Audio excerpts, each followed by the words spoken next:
بسم الله الرحمن الرحيم الحمد لله الذي سلسل أسانيد أهل العلم إلى أشرف المخلوقات وجعلها متصلة غير منقطعة إلى سيد البريات، والصلاة والسلام على أشرف المخلوقات صاحب المرويات وعلى آله وأصحابه الرواة، أما بعد.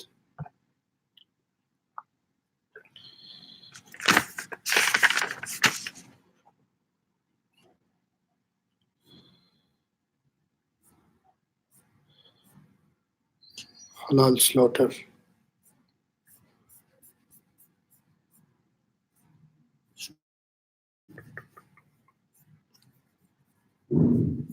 Oh, my laptop's rolling. Okay, بسم الله الرحمن الرحيم.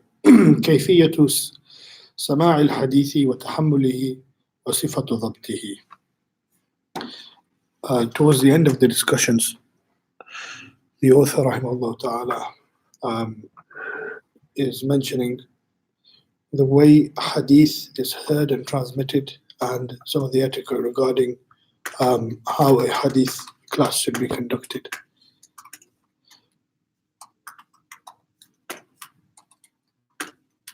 So firstly it's mentioned, is it conditional? Is it a condition that for listening to hadith that you be a Muslim or be baligh? And it's not a condition, according to the most correct opinion, that you be a Muslim or baligh to actually hear the hadith. However, it's conditional that you are Muslim and baligh if you want to transmit that hadith that you heard.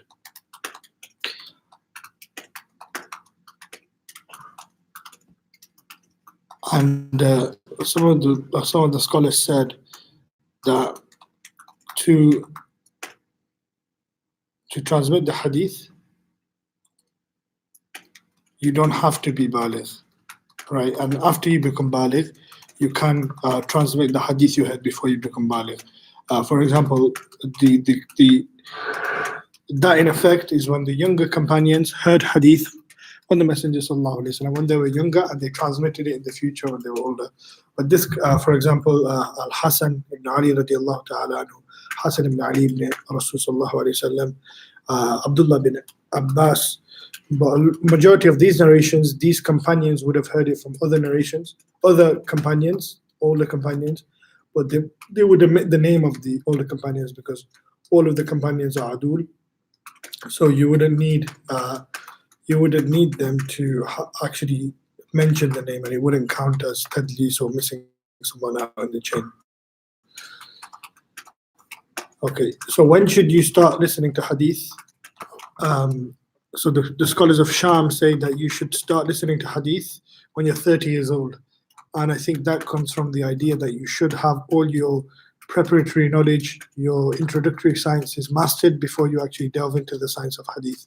So you should have mastered your grammar, you should have mastered your sarf, which is your morphology, you should have mastered your rhetoric, the Arabic language, should have some sort of understanding of that before you actually delve into hadith. And then some scholars said, no, it's better that you hear it earlier on. The people of Kufa said when you're 20 years old, that's when you should start listening to hadith. All right, so you gather more narrations. And some scholars even went further to say, the scholars of Basra said, when you're 10 years old, then that's when you start narrating hadith. And then there's a discussion about, is there a minimum age for you to be if you were to transmit hadith? Some scholars have said it's 5 years old, and in this book it says وَعَلَيْهِ اسْتَقَرَّ الْعَمَلْ بَيْنَ أَهْلِ الْحَدِيثِ, that the majority of Ahlul Hadith, the Muhaddithun, they took this as a cut-off age. But Qadi Iyas says it's 8 years old, as in 8 years old to be able to listen and transmit these hadith. Again, the Musannaf of Abdul Razak as-San'ani, it was transmitted from a 7-year-old boy.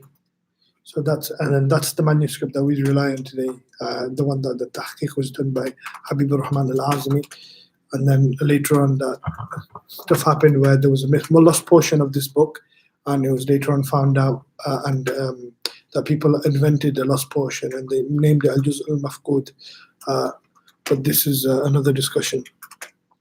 As-Suyuti mentions as well, he considers Hafiz ibn Hajar rahimahullah ta'ala to be one of his teachers.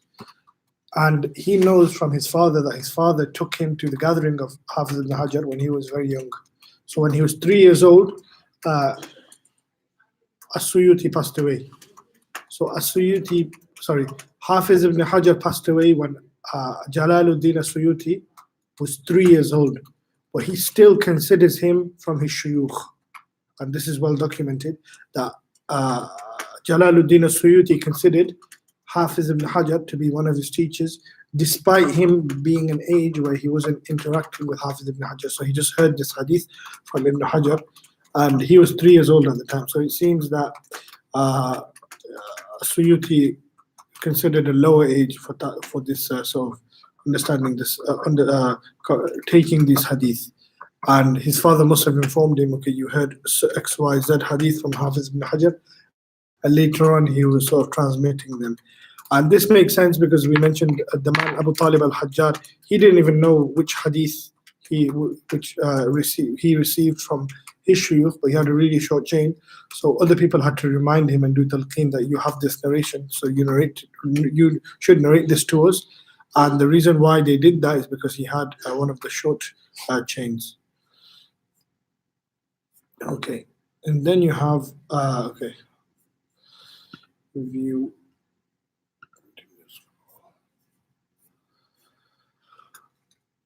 Okay.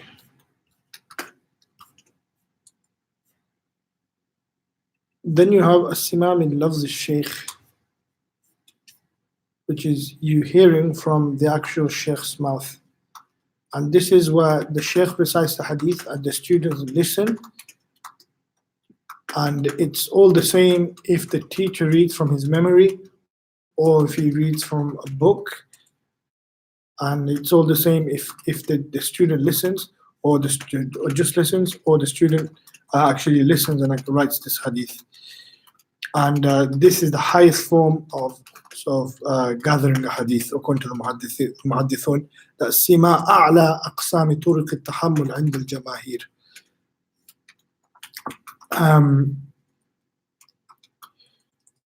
So before obviously the specialist terms were invented, you could use any word for narrating from a shaykh. So you could say sami'tu, I heard from him, haddathani, he narrated to me, akhbarani, he informed me, anba'ani, he informed me, he gave me the news, aw qala li, or he said to me, aw dhakara li, or he mentioned to me.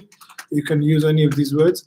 But later on, some certain words became specific for certain situations. For example, if you heard the shaykh reciting the hadith, then you would say sami'tu, I heard from him, or you would say haddathani, he narrated to me.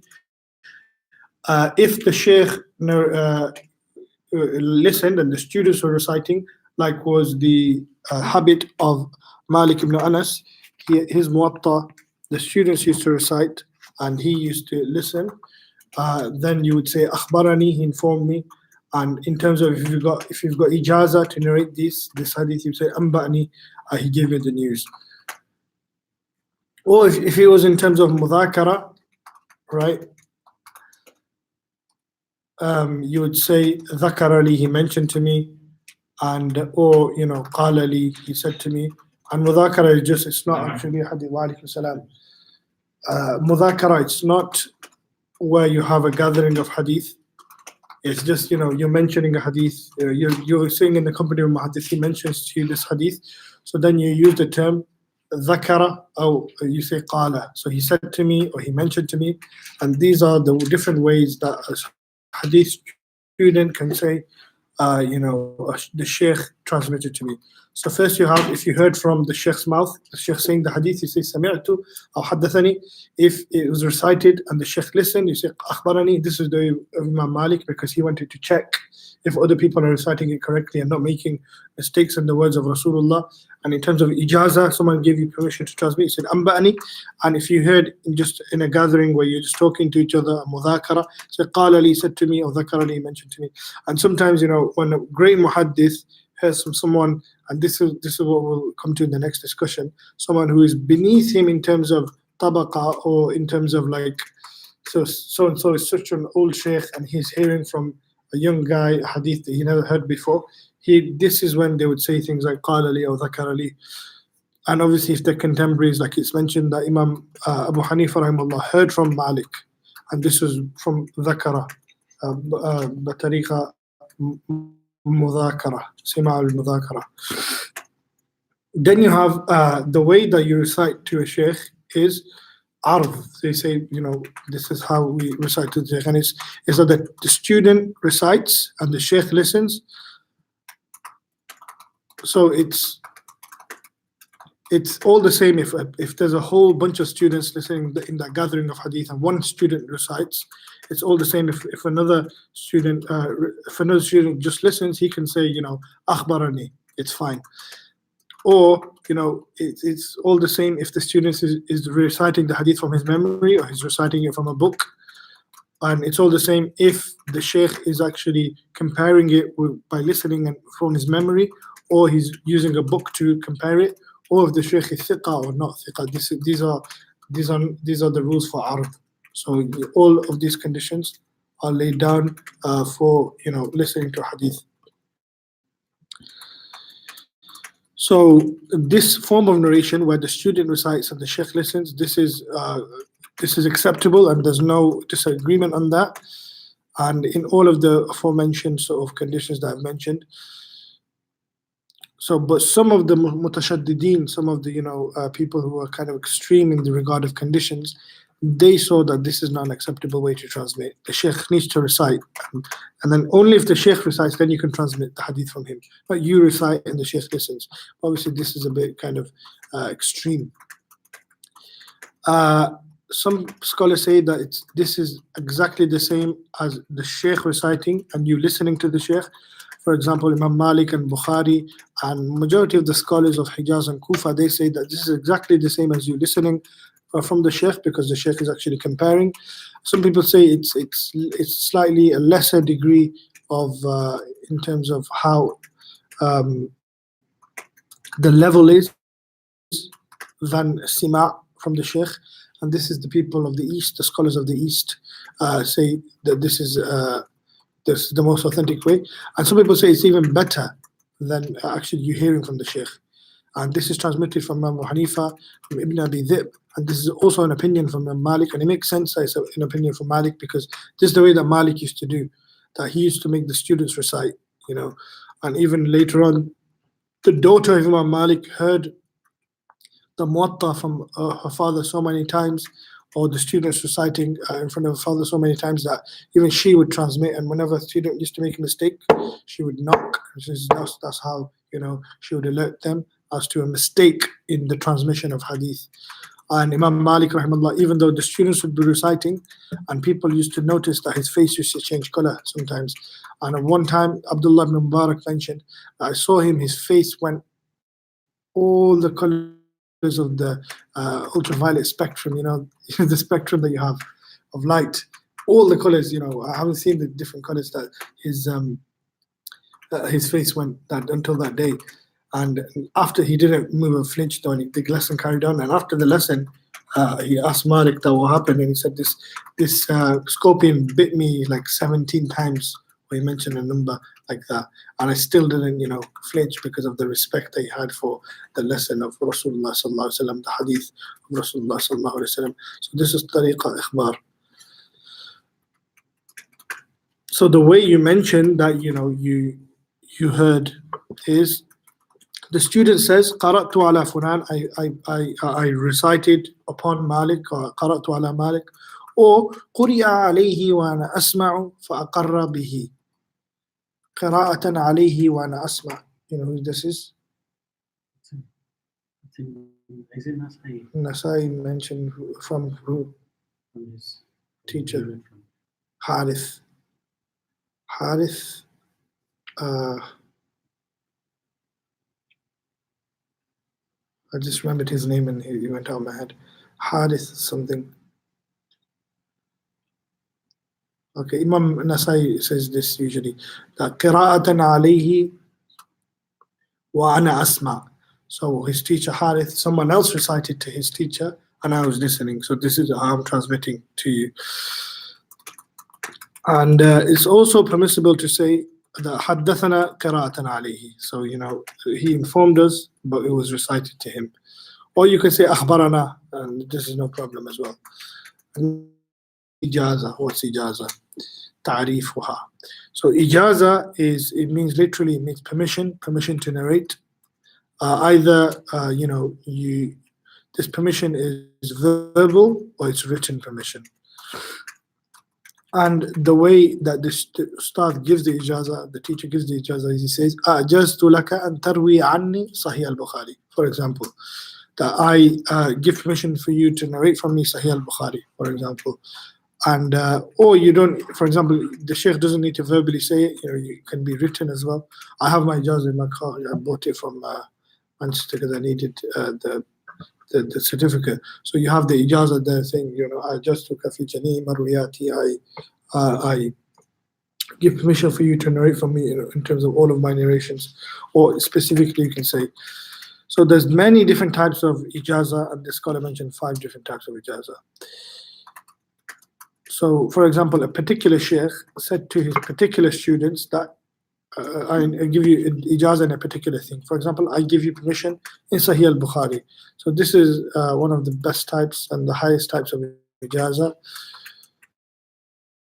Or you give ijaza generally, so to a specific person, but generally. For example, you say, I give ijaza for you to narrate everything that you heard from me. That's not specific. Or you give a general ijaza for a general thing. For example, some scholars said, أجزت أهل زماني رواية مسموعاتي. I give ijaza to everyone alive on the earth right now to narrate everything from me. And then you have ijaza that an unknown person gives for an unknown person. For example, كأجزت كتاب السنن وهو يروي عددا من السنن، أو أجزت لمحمد بن خالد الدمشقي وهناك جماعة مشتركون في هذا الاسم. For example, I say, I'm going to give ijaza to Muhammad ibn Khalid al-Dimishqi, right? So I say, I'm going to give ijaza to Ahmed, and there's 5 different Ahmeds here.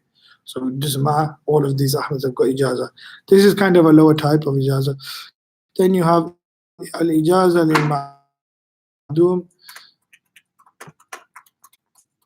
So for example, I give ijaza to your sons, even though your sons aren't born yet. Right, someone who's not present or not even on the earth yet. وإما أن تكون لمعدوم استقلالا كأجزت لمن يولد لفلان. Okay, and then you have other types of ijaza. For example, you have ijaza li ahli al-asr. So ijaza li ahli al-asr is when the person who's given ijaza is born before the death of the person who the ijaza is given to. And this is just obviously for links. I have the ijaza li ahli al-asr to Hafiz ibn Hajar Asqalani, 6 links. So this is a very short link, 7 links. Very short ijaza li ahl al-asr from Hafiz ibn Hajar. And this is just for barakah, it's nothing you transmitted from them. Such a short trick chain. Hafiz ibn Hajar passed away a long time ago. What year did he pass away?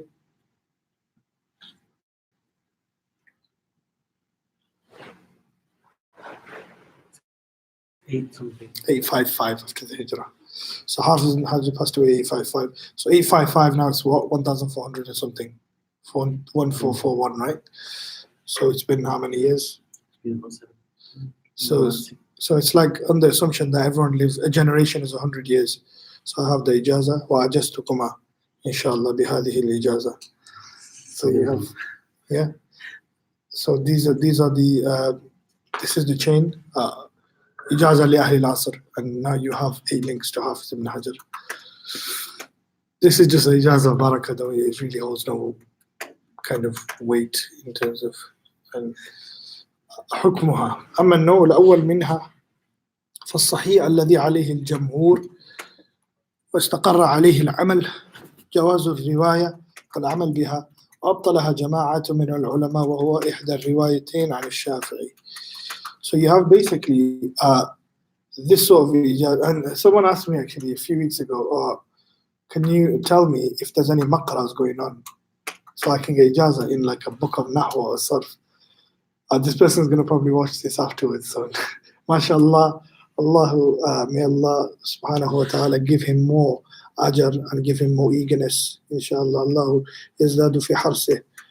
But it's not really a need. There's not really a need today for this sort of chain in these books because they're so mass transmitted.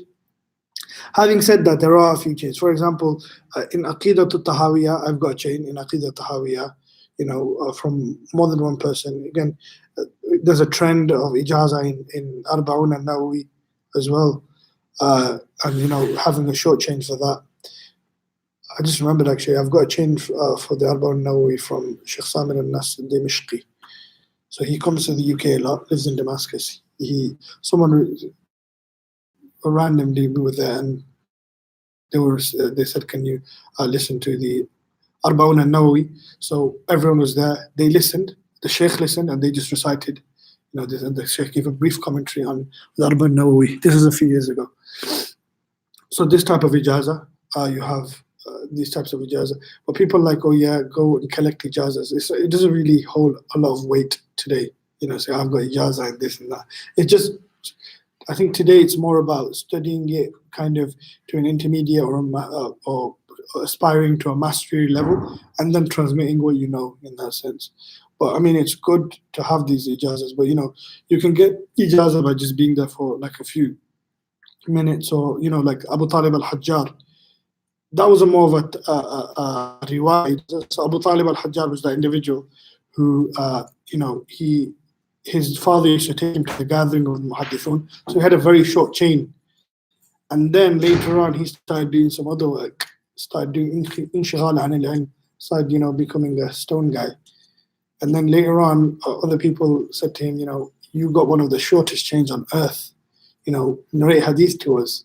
And he's like, I don't really know what hadith I narrated, but they found out which hadith narrated for the likes of Ibn Taymiyyah. Went to him and they were like, okay, you narrated this hadith. So when they would transmit from him, they would say, our Shaykh Abu Talib al-Hajjar narrates to us whilst he's an ummi, as in he's an illiterate guy, and he's still narrating to us. But that was for, to get like a short chain or a high chain, and this is something that was deemed very virtuous at that time. So in these types of ijazas, let's see what is written here.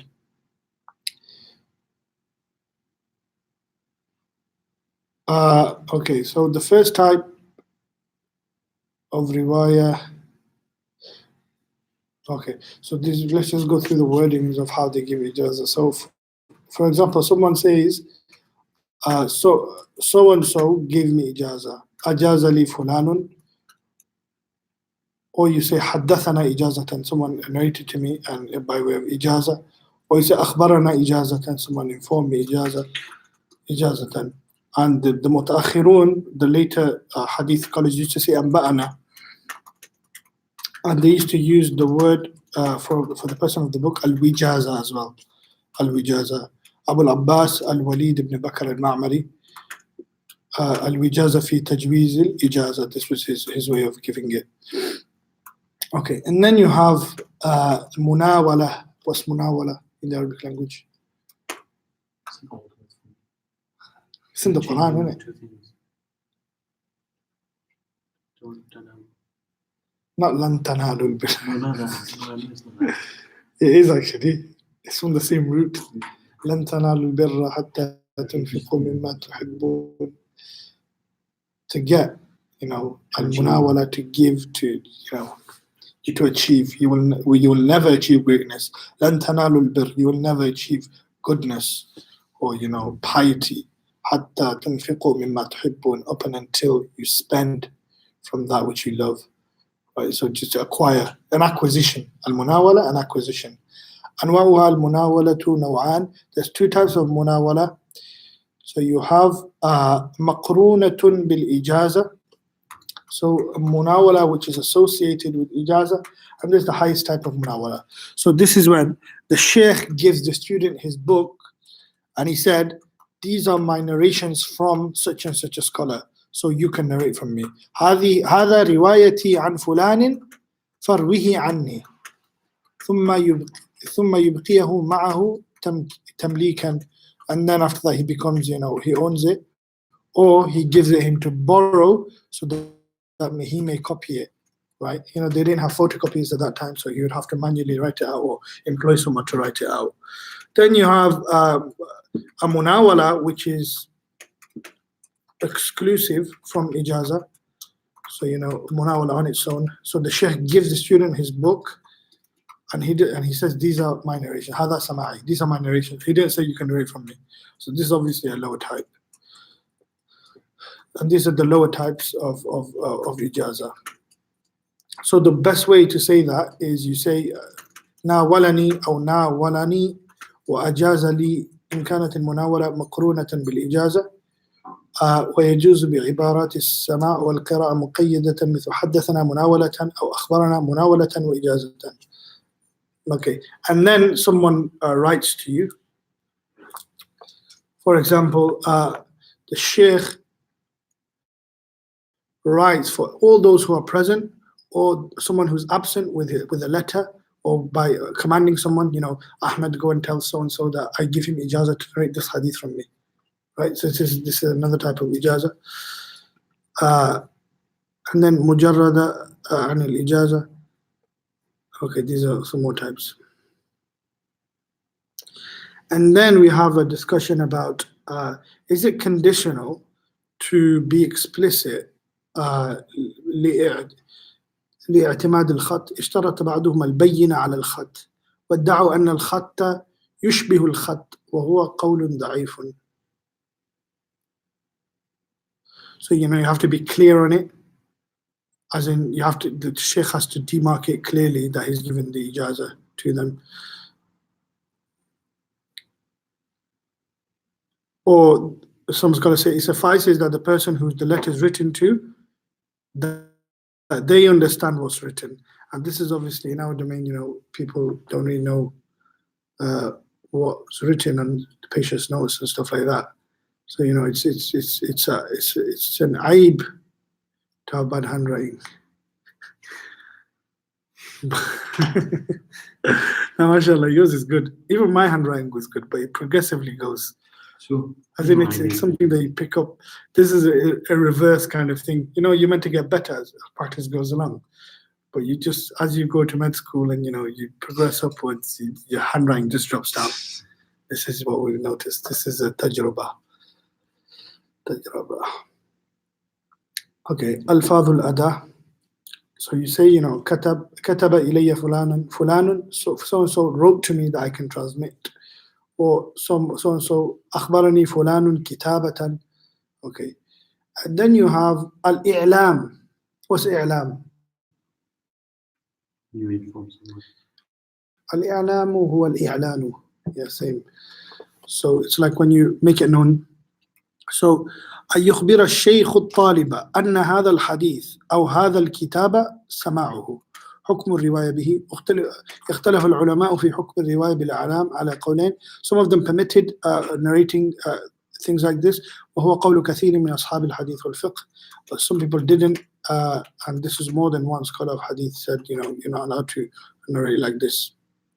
And the way you say is أعلمني شيخي بكذا. Then you have another type, which is al-wasiyah. What's wasiyah? Ya Ahmadu? I heard about it. Wasiyah. Sheikh, are we in there is Salafi guys in London that Sheikh told me not to listen to, but from one of the teachers I had this one word. Wasiyah. Wasiyah is basically a bequeathment. So when you die, it can be also said command. Awsa means command, awsani, yeah, or advise, yeah. So so it means when you're about to die, you'd give someone some words that they take. So this can be advice. This can actually be a bequeathment. So for example, I'm going to give this in my will to someone, and in Islam you're only allowed to give a maximum of a third to charity. This is actually an easy question. I should have put in the inheritance exam for my guys. What is Al-wasiyatu Lamiyya? Al-wasiyatu lamiyya. Yeah. I'm not sure. I think Al-lamiyya is a genre of poetry that every single line of that poem ends with the letter lam. Yeah.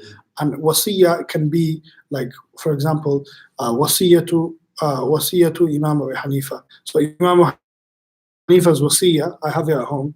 It's basically a book of aqaid. Any sort of book or poem, yeah, it can be named wasiyah as well, right? Something that you leave before your death, Ah, right? A wasiyah. So, for example, a sheikh at the time of his death, or when he goes on a journey, to specific people, he says, you can narrate from me. Or, I give you these books in inheritance. And, when you give people books in inheritance, this can go wrong, like we mentioned, Toma al-Hakimi, remember?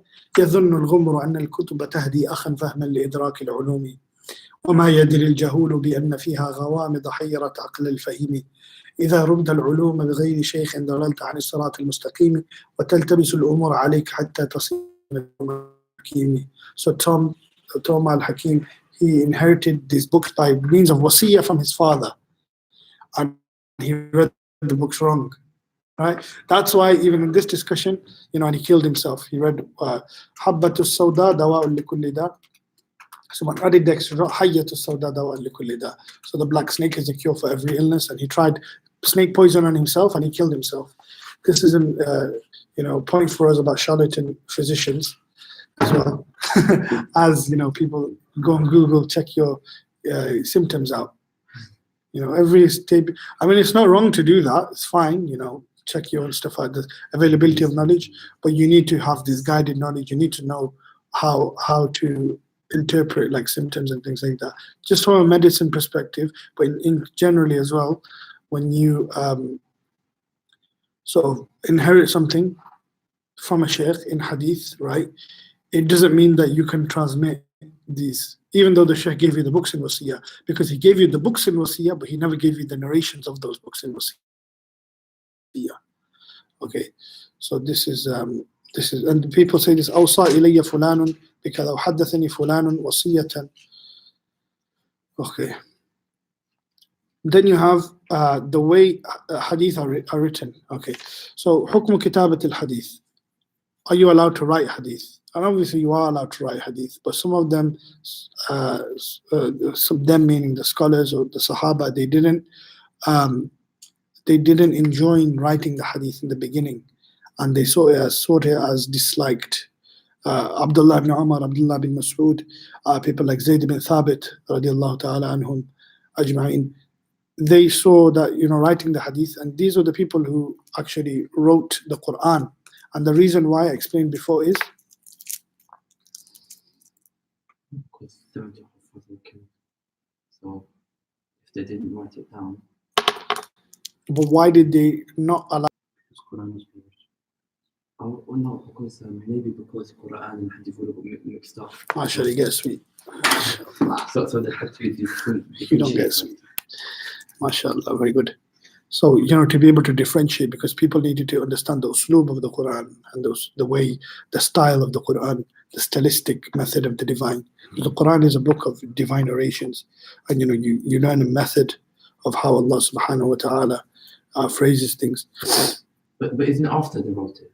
When they finished with the Quran? Yeah, so that's why they said, the Messenger sallallahu alaihi wasallam, there's a narration from him.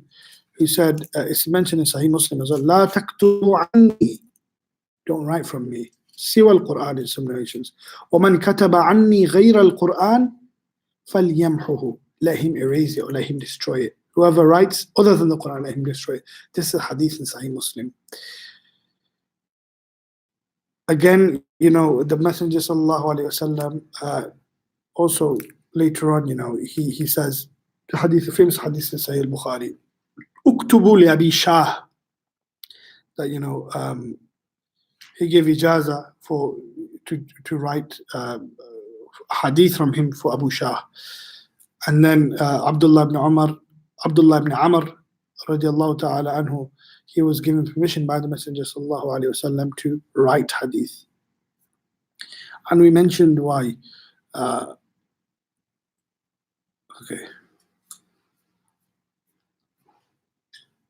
Okay, but when you write hadith, it's important that you do muqabala, so that the sheikh gets his book and compares it to what he listens from the student, so that so there's no mistakes in transmission. And this is the way that transmission occurs, through muqabala.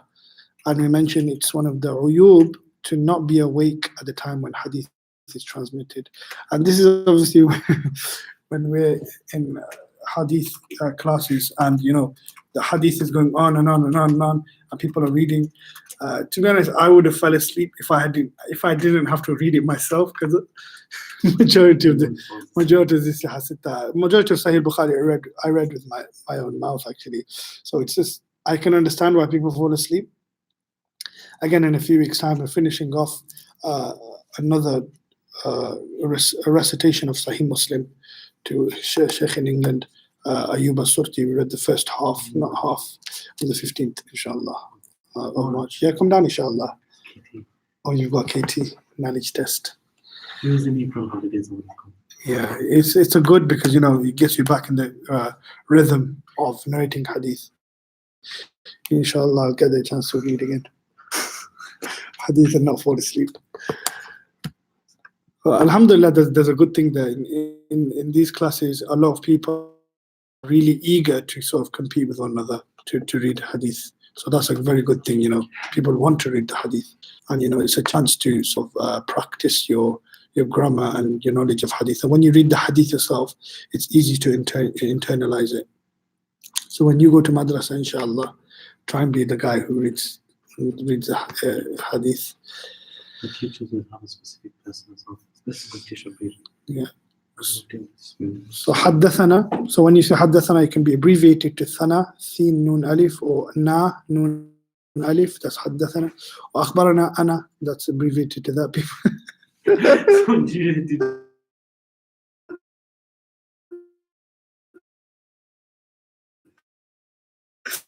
Having a minimum age. Actually, say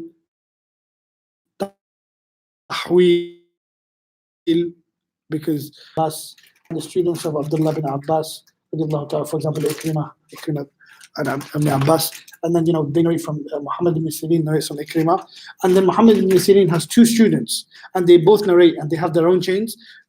At the time of Muhammad ibn Sirin, this is when the tahweel happens. This is when you have two directions the sanad goes in. So this is called tahweel, and you can either say ha, or you can say tahweel as well. Different ways of saying it. And the ada is between people, you don't necessarily need to say qala, even though I always say it. For example, Al-Bukhari says حدثنا عبد الله بن يوسف. So you'll say in the beginning of your lesson, وبالسند المتصل منا إلى الإمام الهمام الحافظ الحجة أمير المؤمنين في الحديث أبي عبد الله محمد بن إسماعيل بن إبراهيم الجعفي البخاري اليماني رحمه الله تعالى قال حدثنا عبد الله بن مالك.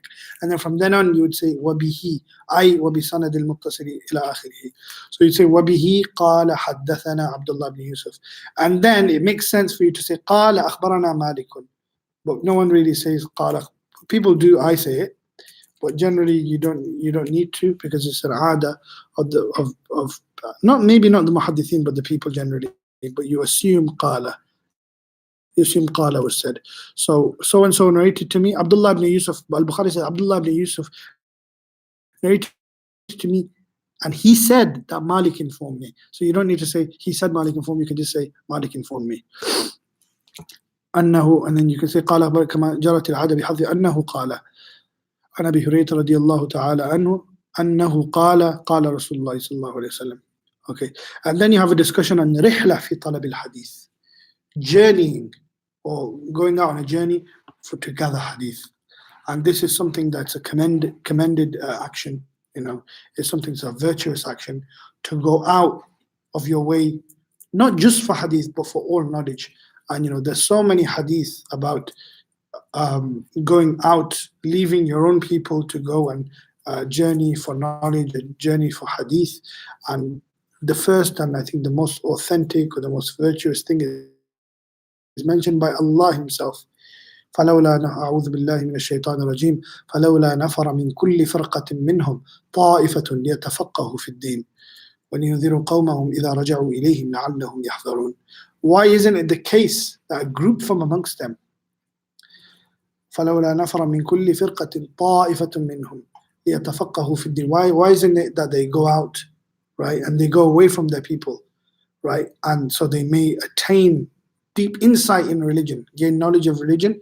So when you go to Dalum, inshallah, then you come back. What do? وَلْيُنذِرُوا قَوْمَهُمْ إِذَا رَجَعُوا إِلَيْهِمْ, so that they warn their people when they return to them, لَعَلَّهُمْ يَحْذَرُونَ, so that they may too, perchance they too may be warned, or they might attain this.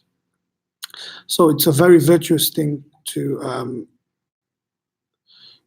travel learning hadith. And Al-Khatib al-Baghdadi, he entitled an entire book called The Journeys al-Rihla fi Talab al-Hadith, the journeys that he entailed to gather hadith. And you can see it from the lives of the likes of Imam Bukhari, who visited many countries to learn hadith specifically. And there's a lot of blessing and barakah associated with that, to travel just for the sake of acquiring hadith. And there's a famous hadith mention that this became more, the need became more when the Sahaba actually moved out because of the commands of the Messenger sallallahu alaihi wasallam. So for example, Mu'adh ibn Jabal, and who else went to Yemen? Abu Musa al-Ash'ari. Abu Musa al-Ash'ari and Mu'adh ibn Jabal, them two were commanded by the Messenger sallallahu alaihi wasallam to become governors of Yemen. And the Messenger sallallahu alaihi wasallam gave them this advice when they went, Bashira wa la tunaffira wa yassira wa la tu'assira. You could give people glad tidings. Don't sort of tell them you're going to go to hell if you don't do this. The Salafi way. Well, you're going hell, brother. You don't pray this way, you're going hell. These sort of things. Make things easy for people, don't make things difficult for the people. And they went to Yemen. So who's going to transmit those hadith which they exclusively heard? Because there was some hadith which, for example, Mu'adh bin Jabal, he said, "Oh Mu'adh, I'm telling you this, and I've not told anyone this before you. Who else is going to hear this hadith if only Mu'adh was there?" So, to acquire these hadith, the Muhaddithun needed to travel to the various cities, because those Sahaba would transmit to their students who were in those cities. So who was going to have the hadith? So you need to gather these hadith. And this is why there was a need to travel for the gathering and collection of hadith. And finally, the different types of musannafat, the different types of books of hadith. First you have al-Jawami', and these are al-Jami' كل كتاب يجمع فيه مؤلفه جميع الأبواب من العقائد والعبادات والمعاملات والسير والمناقب والرقاق والفتن وأخبار يوم القيامة، مثل الجامع الصحيح للبخاري. So الجامع الصحيح الجامع الصحيح of Imam Bukhari rahimahullah,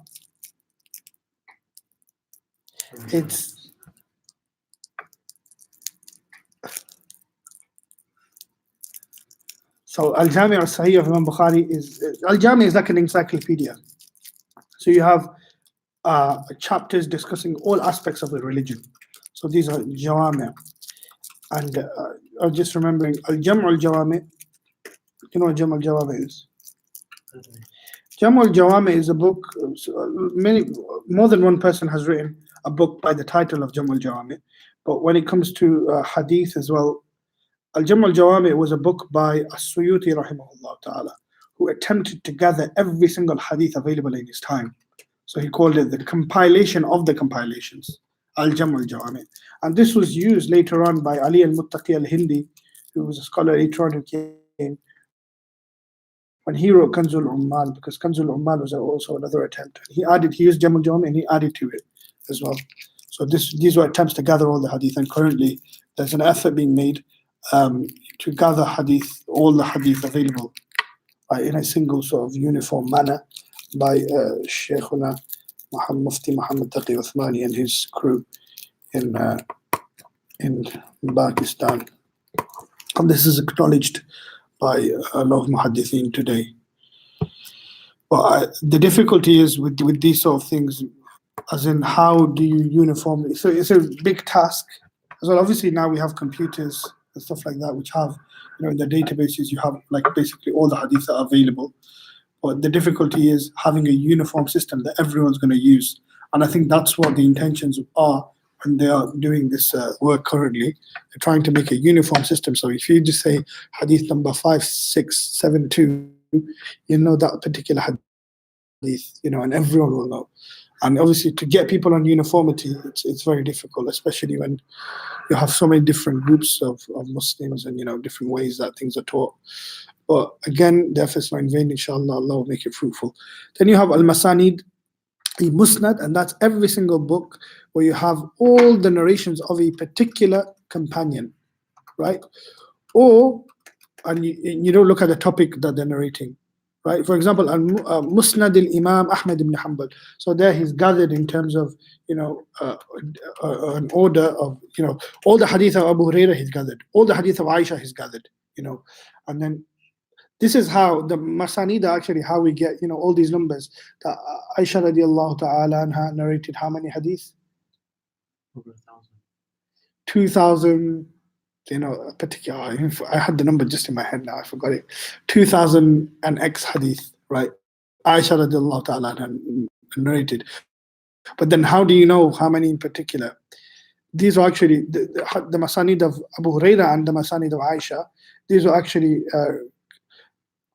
counted by Hafiz ibn Hazm al-Andalusi based on the Musnad of Baqi ibn Makhlad. So Baqi ibn Makhlad has his Musnad and he narrated all these hadiths. So the counting was based on that. So you have this. وتختلف عن الجوامع في أنها لا يوجد فيها ما يتعلق بالعقائد والسير والمناقب وما إلى ذلك. So these particular books, I'm talking about different type. So Musnad, what's a Musnad hadith? Collecting all the hadith by companion. These can be in alphabetical order. It can be in random order as well. It can be in terms of age. It can be in terms of seniority. For example, most virtuous Sahaba after the Messenger sallallahu alaihi wasallam, Abu Bakr as-Siddiq. So we mentioned Abu Bakr first, or some people might gather Masanid in terms of who narrated the most narrations. So Abu Hurairah or Aisha will come first. There's several different ways of doing it. Some might do in alphabetical order, according to the Hijai, etc. Then you have a Sunan, for example, a Sunan al-Darimi, Sunan Abu Dawud, Sunan al-Tirmidhi, Jami'. Sunan wa Jami'. So the Tirmidhi is a book that is Sunan and Jami' together. This is why you can say Sunan al-Tirmidhi, you can say Jami' al-Tirmidhi.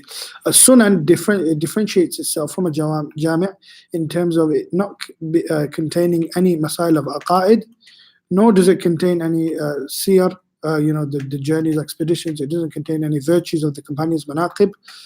Rather, it suffices on fiqh and the rulings, hadith and rulings. But, for example, Tirmidhi does have Kitab al-Manaqib. Then you have Ma'ajim,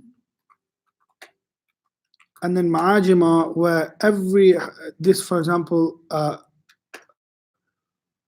is a genre of hadith book where the Sheikh, where the Muhaddith collects hadith by the names of the shuyukh. For example, on the tartib of Mu'jam. For all the hadith I narrated from Al-Bukhari, I'm going to collect in this book. All the hadith I narrated from so and so this. For example, you have two Mu'jams of Al-Tabarani, Mu'jam Al-Awsat, Mu'jam Al-Saghir. Then you have Kitab Al-Ilal, Kutub Al-Ilal, and these are books which contain hadith which have illah, these defects, and the Muhaddith elucidates them, makes them clear. For example, the Ilal by Ibn Abi Hatim and the Ilal of Daraqutni, and Kitab al-Ilal of At-Tirmidhi rahimahullah. Then you have Ajza, and these are a portion, and these are a book on a particular topic, a small book on a particular topic, or it can be all the books of a particular narrator, right? And or all the hadith on a particular topic. For example, you have Al-Bukhari rahimahullah's famous book on Rafa Yadayn. So in that book, he narrated all the hadith which he has on Rafa al-Yadayn, right? So this is just a portion. Juz Rafa Yadayn, Rafa al-Yadayn fi Salah al-Bukhari. Then you have Atraf. We have the beginning bits of the hadith. So you just, for example, just to remind you of the full words of the hadith. So it's like an index, or an index. Is that what you call it? Right at the end of a book, when you look and you have just a word that makes you remember the rest of the hadith. كل كتاب ذكر فيه مصنف طرف كل حديث الذي يدل على بقيته ثم يذكر أسانيد كل متن من المتون إما مستوعبا أو مقيدا لها ببعض الكتب مثل تحفة الأشراف. So تحفة الأشراف بمعرفة الأطراف by Al-Mizzi. There's an incident about this particular book where Sheikh Muhaddith Abdul Malik al-Dakai, his book I'm reading at the moment, he mentioned in that book, in Bazlul Majhud, Saharanpuri couldn't find this particular narrator. I think it was by the name of Abu Amr, and he used his kunya. And in Tuhfatul Ashraf, he found actually the full name of this guy. And in Badr al-Machud, it said that whoever finds it in the future, please like add to this. And he goes, I just came across it in Tuhfatul Ashraf, and I thought I might look there. So Tuhfatul Ashraf is a very beneficial book for the student of hadith. Then you have the genre of mustadrakat. So mustadrak, I mentioned this term before, is a collection of hadith where you istidrak means to find what was left out, to find. Istadraka means to find, or to find whatever was left out. For example, Al-Bukhari rahimahullah had certain hadith which met his conditions according to the later people, but he didn't include them in his Sahih. So, for example, Abdullah al-Hakim, Imam Abdullah al-Hakim al-Nisapuri, he has a book called Mustadrak al-Sahihain. Those hadith which the two scholars of hadith, Al-Bukhari and Muslim, it met their conditions, but they didn't narrate this hadith.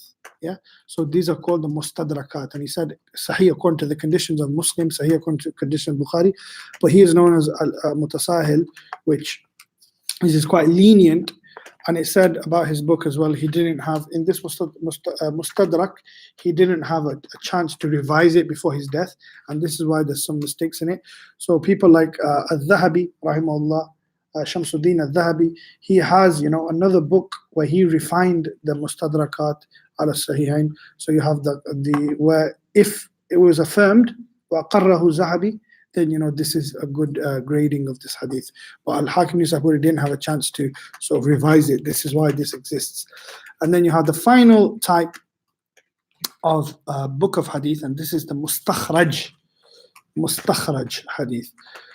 مستخرجات جمع مستخرج كل كتاب خرج فيه مؤلف حديث كتاب لغيره من المؤلفين بأسانيد لنفسه من غير طريق المؤلف الأول، وربما اجتمع معه في شيخه أو من فوقه، مثل المستخرج على الصحيحين لابن نعيم الأصفهاني يرحمك الله. So a mustakhraj is a hadith book where another hadith scholar narrates the same hadith as a famous hadith, as a famous muhaddith, right? But with a different chain. So he's adding another tabit to that, right? So he's increasing it in strength. So a point mentioned by Ibn Salah, Imam Ibn Salah, he says that if you look in a mustakhraj and you look in a particular hadith, and the mustakhraj Imam says, this is for example the mustakhraj of al-Ismaili or the mustakhraj of Abu Nu'aym al-Asfahani, you say, okay, this hadith, you look in the mustakhraj, but this is the mustakhraj of Bukhari. Can you narrate this and say it's in Bukhari? For example, I saw, this is another more tangible example. I see a hadith in, for example, Fadail A'mal, and it says it's in Bukhari. Can I narrate from this saying it's in Sahih al-Bukhari? Yeah. Difference of opinion. There was difference of opinion amongst the scholars as well. Some people said you can. Hafiz ibn Salah says you can't. Okay, and because even in the mustakhraj, if they say akhrajahu al-Bukhari, the mustakhraj Imam says Bukhari narrated in this, it's possible that he narrated it with the same words, but it's possible that he narrated it with different words or in the same meaning. There could be like a slight difference, but you're allowed to say akhrajahu al-Bukhari. This in the mustakhraj works. So in the mustakhraj of of Ismaili, for example, so it's Hafiz ibn Salah actually mentioned the jam' bayna sahihain of Humaydi is exempt from this, because whenever he narrates his own additions, he makes it clear. He says this is not from the words of Bukhari, this is from a different word, but he narrates the exact way Bukhari narrated in his books.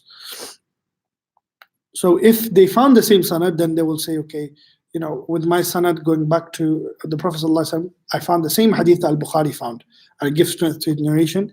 If they didn't find it, what would they do? No. So mustakhraj, to give strength, what would they do? If you're writing a mustakhraj and you can't find the Imam Bukhari's chain with another way, what do you do? Huh? You can't find the chain. As in, you're the guy who's writing the mustakhraj, for example, you're Ismaili or Abu Nu'aym al-Asfahani or al-Humaydi. What do you do? go to other hadith that have the same chain. Yeah, but you can't find it. Speaking it. Who narrated it? Some people don't narrate it, they just skip it out. Other people just narrate the same as this in Bukhari. They just for sake of completion. This hadith, same hadith like this. Yeah. Okay. So what's the point of mustakhrajat? What is the point of it?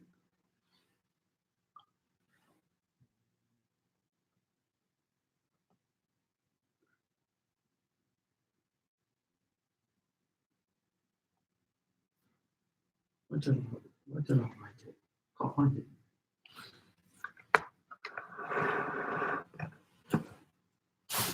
Need to give strength to other hadiths. MashaAllah, can I have another sweet? Yeah. I'm going to pass. Give strength to a hadith that's been narrated again. You know, as a tabi or a shahid, you know, or to increase the chains of hadith, you know, to increase the chain, increase the sanid. Why else?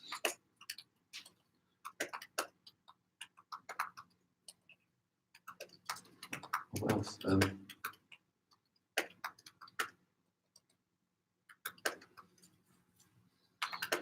If something was vague, to make it clear in terms of wording and in terms of narrator. For example, you know, a word was missed out in one particular hadith, or an extra word was added to, you know, give it further clarification. So you narrate it with this word as well, and that can be found in the mustakhrajat. So another chain of narration giving the same meaning of the hadith, but you know, it's in different words, so you can understand it better. As well, you know, someone can be, you don't know who this guy is. For example, Haddathana Abu Abdullah. Who's this Abu Abdullah? Right? And then in the other narrating chain it says Al-Bukhari. Haddathana Abu Abdullah Muhammad ibn Ismail. Right? Again, there's an incident, I don't know if I mentioned it in the past, but An-Nasai rahimahullah, his teacher is Abu Abdullah al-Bukhari. That's for sure. Because he mentions things about Bukhari in terms of, you know, yeah. There was another Abu Abdullah that he narrates from. There's another Muhammad ibn Ismail ibn Ibrahim, same name, same dad's name, same granddad's name in Kitab al-Sawm. And people, but he didn't narrate from al-Bukhari in the Sunan al-Saghir, which we read. He didn't narrate from him. But then there's in Kitab al-Sawm, Haddathana Muhammad ibn Ismail ibn Ibrahim, same name, same dad's name, same grandfather's name, right? And how in another chain we find out it's not actually al-Bukhari, because al-Bukhari's grandfather's name, great grandfather's name was Muhammad ibn Ismail ibn Ibrahim ibn Mughira. And his the scholar in Kitab al-Sawm, his great grandfather's name was al-Muqsim. So they separated in terms of their great grandfather.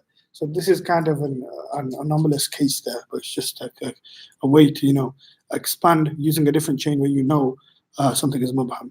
Then you have here it says to specify the probable.